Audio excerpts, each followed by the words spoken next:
بسم اللہ الرحمن الرحیم الحمد للہ الذی جعل اصول الفقہ مبنا للشرائع والاحکام و اساسا لعلم الحلال والحرام۔ تو اس کے بارے میں ہم تفصیلی طور پہ بحث کر چکے ہیں،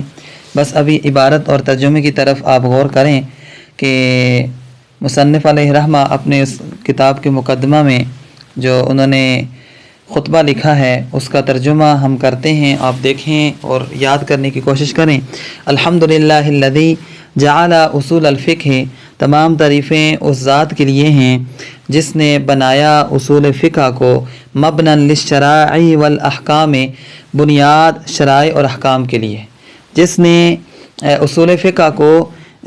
شرائع اور احکام کے لیے بنیاد بنایا، و اساسا لعلم الحلال والحرام، اور علم حلال اور حرام کے لیے اساس قرار دیا ہے۔ اساس بمعنی بنیاد کی ہے کہ علم حلال اور اس علم حرام کے لیے بھی بنیاد بنایا ہے۔ وَسَيَّرَهَا مَوَثَّقَةً بِالْبَرَاهِينِ وَالدَّلَائِلِ، اور شرائع اور احکام کو وَسَيَّرَهَا، ہاں ضمیر سے مراد شرائع اور احکام، اور شرائع اور احکام کو براہین اور دلائل سے مستحکم کیا یعنی پختہ کیا، موثقتاً پختہ کیا، مستحکم کیا، بالبراہین والدلائل، براہین اور دلائل کے ساتھ، وموشحتاً بالحلی والشمائل، اور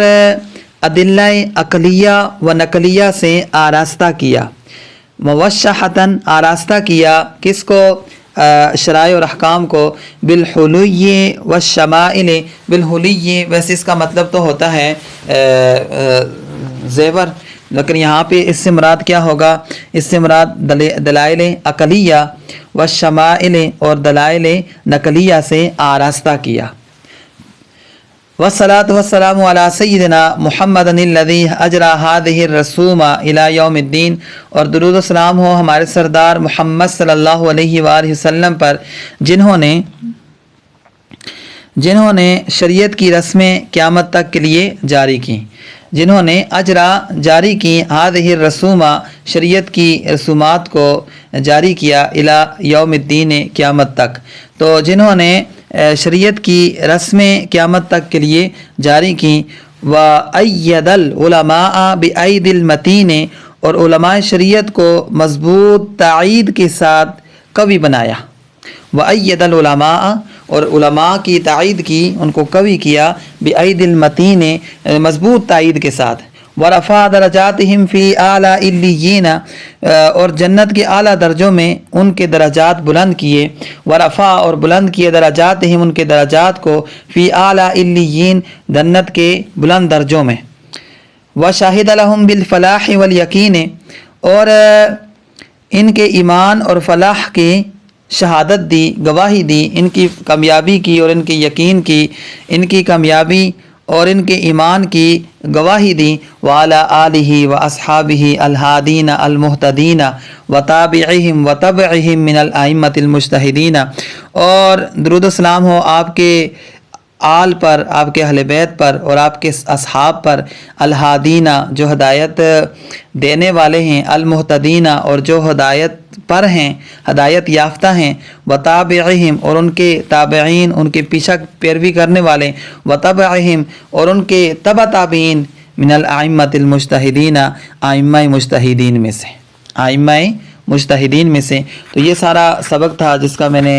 ترجمہ آپ کے سامنے بیان کیا ہے۔ تو اس کے اندر یہی بات کی ہے کہ اللہ تعالیٰ کی حمد و ثنا بیان کی ہے اس بات پہ کہ اللہ رب العالمین نے اصول فقہ کو بنیاد بنا دیا ہے شرائع اور احکام کے لیے، اور علم حلال اور علم حرام کے لیے بھی بنیاد بنا دیا ہے، اور پھر اس کے بعد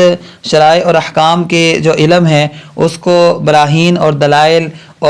عقلیہ اور دلائل نقلیہ کے ذریعے ان کو پختہ کیا، مضبوط کر دیا اس علم کو۔ پھر اس کے بعد انہوں نے درود و سلام بھیجا ہے ہمارے سردار محمد صلی اللہ علیہ وآلہ وسلم پر، ان پر درود بھیجنے کی وجہ بھی بیان کر دی، کیونکہ پیارے آقا صلی اللہ علیہ وسلم نے ان رسموں کو، ان شریعت کے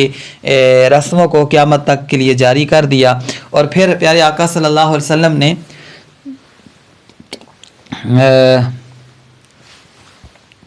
نبی پاک صلی اللہ علیہ وسلم نے علماء شریعت کو مضبوط تائید کے ساتھ قوی بنایا اور جنت کے اعلیٰ درجوں میں ان کے درجات بلند کیے اور ان کے لیے گواہی دی، کامیابی کی اور ایمان کی گواہی بھی دی. تو ان ساری وجوہات کی بنا پر وہ کہتے ہیں کہ والصلاۃ والسلام علی سیدنا، کہ درود و سلام ہو ہمارے سردار محمد صلی اللہ علیہ وآلہ وسلم پر اور آپ کی آل پر اور آپ کے اصحاب پر، جو کہ ہادی بھی ہیں اور مہدی بھی ہیں، یعنی ہدایت یافتہ ہیں، ہدایت دینے والے بھی ہیں اور خود بھی ہدایت یافتہ ہیں، اور ان کے تابعین اور ان کے تبع تابعین ائمہ مجتہدین پر سب پر درود و سلام ہو. تو اللہ پاک ہمیں